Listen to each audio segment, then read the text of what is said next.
Hello, আসসালামু আলাইকুম বন্ধুরা। আজ আমি আপনাদেরকে দেখাতে চলেছি গ্রামের কিছু ভিডিও, যেটা দেখলে আপনারা আসলেই অবাক হবেন। সেটা হচ্ছে, দেখতে পাচ্ছেন গ্রামের মানুষ অলমোস্ট কাজ কামে লিপ্ত থাকে। যেমন ইনি একজন ফার্মার, অর্থাৎ কৃষক। কাজ করে এসেছেন পাশে পাশ কাটিয়ে চলে গেলেন।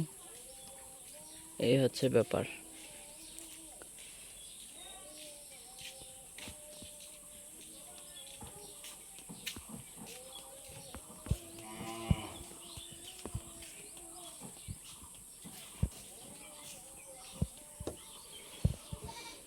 তো এই ছিল আজকের ছোট্ট ভিডিওটি ভালো লাগলে অবশ্যই লাইক, সাবস্ক্রাইব, শেয়ার দিবেন। সবাই ভালো থাকবেন। দেখা হচ্ছে পরবর্তী নতুন কোনো এক ভিডিওতে। ধন্যবাদ।